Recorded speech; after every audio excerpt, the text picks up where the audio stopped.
রাতের অন্ধকারে মন্দিরের দান বাক্স ভেঙে প্রণামীর টাকা নিয়ে চম্পট দিল দুষ্কৃতীরা। সোমবার সকালে মন্দির গেলে চুরির বিষয়টি নজরে আসে স্থানীয়দের। চাঞ্চল্যকর ঘটনাটি ঘটেছে বালুরঘাট ট্যাক্সি স্ট্যান্ড সংলগ্ন বয়রা কালী মন্দিরে। বিষয়টি জানতে পেরে ঘটনাস্থলে যায় বালুরঘাট থানার পুলিশ। পুরো ঘটনার তদন্ত শুরু করেছে পুলিশ। এদিকে বালুরঘাট শহরের বাসস্ট্যান্ড সংলগ্ন ট্যাক্সি স্ট্যান্ড সংলগ্ন এলাকায় মন্দিরে চুরির ঘটনায় আতঙ্কিত স্থানীয়রা। আগামী মাসে বয়রা কালী মাতার পুজো রয়েছে, তার আগে মন্দিরের দান বাক্স ভেঙে চুরির ঘটনায় চাঞ্চল্য ছড়িয়েছে। দান বাক্স ভেঙে সব চুরি করে নিয়ে গেছে চোর। দান বাক্সের ভেতরে শুধু পড়ে রয়েছে কিছু কয়েন। পুরো বিষয়টি খতিয়ে দেখছে বালুরঘাট থানার পুলিশ। এ বিষয়ে স্থানীয় বাসিন্দা রাজু দে জানান, এসে দেখি মণ্ডপের তালা ভাঙা, মানে বাক্সের তালা ভাঙা এবং ভিতরের পয়সা কড়ি আছে, টাকা পয়সা যা ছিল সব নিয়ে চলে গেছে। কত টাকা হবে আনুমানিক? তাও কত হতে পারে, মিনিমাম ধরে রাখো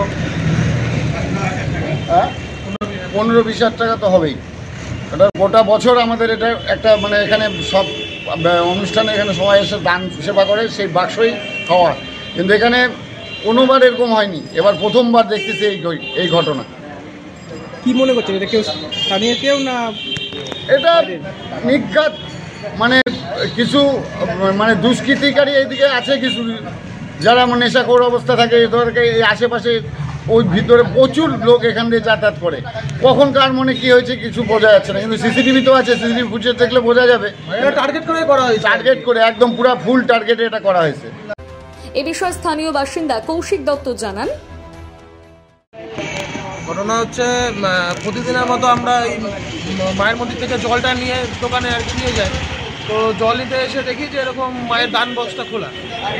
তো আমি আবার আশেপাশে দাদাদের ডাকলাম যে কি ব্যাপার। এরা এসে দেখে যে এরকম দান বক্সের টোটাল লকটাই ভাঙা, ভেতরে খুচরো পয়সা রয়ে গেছে, টোটাল টাকাটা উধার হয়ে গেছে। আমাদের বছরের সমস্ত টাকা এখানটাতে জমা হয়।